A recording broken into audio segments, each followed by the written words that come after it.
जय श्री राम। बहुत स्वागत आपका आपके अपने बेहद खास कार्यक्रम में। मैं हूं आपके साथ आपका अपना आचार्य राज मिश्रा।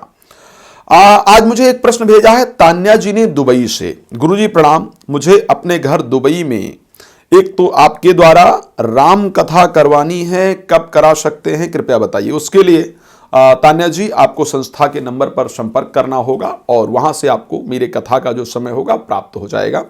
प्रश्न लिखा है, मेरा सवाल है कि हम लोग यहाँ घर में शिवलिंग रखना चाहते हैं, लेकिन बहुत सारे पंडितों के द्वारा यह सुनने को मिला है कि घर के अंदर शिवलिंग नहीं रखना चाहिए। तो मुझे जानना है कि क्या हम शिवलिंग रख सकते हैं, और अगर रख सकते हैं तो किस प्रकार की शिवलिंग हमें घर के अंदर रखना चाहिए, कृपया मार्गदर्शन करें। तान्या जी आपको बताना चाहता हूं, ऐसा कभी नहीं है कि घर के अंदर शिवलिंग नहीं रखना चाहिए। यह कहीं किसी शास्त्र में किसी वेद के अंदर वर्णन ही नहीं है कि शिवलिंग घर के अंदर नहीं रखना चाहिए। शिव पुराण में भी इवन वर्णन आता है कि हमें घर के अंदर शिवलिंग को रखना चाहिए, लेकिन कितनी बड़ी, जो शिवलिंग 4 अंगुल तक की हो। ध्यान रखिएगा, जो लिंग का ऊपर का आकार है वो करीब 4 अंगुल तक का हो, इस प्रकार का शिवलिंग हमें घर के अंदर रखना चाहिए। 4 अंगुल से बड़ा शिवलिंग रखने का शास्त्र में निषेध बताया गया है। 4 अंगुल से बड़ा शिवलिंग नहीं, 4 अंगुल तक का शिवलिंग घर के अंदर रखना चाहिए।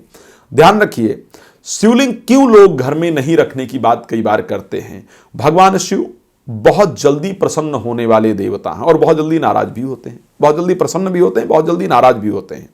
सिर्फ बस क्या उनको चाहिए, लिपटी हुई विभूति में खजाना है कुबेर का। उनकी विभूति में कुबेर का खजाना है, लेकिन श्रद्धा उनको बहुत जरूरी है। सिर्फ श्रद्धा से उनकी आराधना की जाए, उनका रोज पूजन जरूर करें, उनको लोग रोज गंगा जल जरूर अर्पण करें। बस साधारण सा काम करना है, बड़ा नहीं करना है। तो साधारण से शिवलिंग आप अपने घर में रख सकते हैं।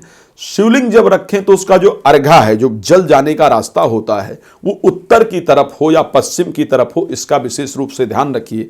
कई बार ऐसा समय होता है कि घर में हम पूजन नहीं कर पाते हैं। ऐसी परिस्थिति के अंतर्गत बच्चों से पूजा करवा दें, किसी को बोल करके पूजन करने के लिए बोल दें। कई बार आप घर के बाहर जाते हैं, जब आप घर में होते ही नहीं हैं, तो ऐसी परिस्थिति में सिर्फ श्रद्धा से अपनी मजबूरी, अपनी परिस्थिति भगवान शिव को बता करके कि प्रभु हम इस कार्य के लिए घर से बाहर जा रहे हैं, ऐसी व्यवस्था नहीं है, रास्ते में अशुद्धियां होती हैं, हम आपको अपने साथ ले करके नहीं जा सकते हैं। तो इस कारण से आपसे निवेदन करेंगे कि आप इसी विग्रह के रूप में हमारे यहाँ विराजमान रहें। आपका घर है, अपनी कृपा बरसाएं और हम जल्दी शीघ्र आकर के आपका दोबारा से उसी प्रकार पूजन करेंगे। सिर्फ इतनी प्रार्थना करके और भगवान शिव से जाए, किसी प्रकार का दोष और पाप नहीं लगता है। अगर पॉसिबिलिटी है कि कोई आकर के रोज पूजन कर सकता है, तो ऐसी परिस्थिति में आप उनको बोले कि आप आकर के पूजन करें। तो कोई अगर रोज भी आकर के आपके घर पूजन कर सकता है तो उसमें कोई दो राय नहीं है। शिवलिंग घर के अंदर रखना चाहिए। जय श्री राम, बहुत धन्यवाद।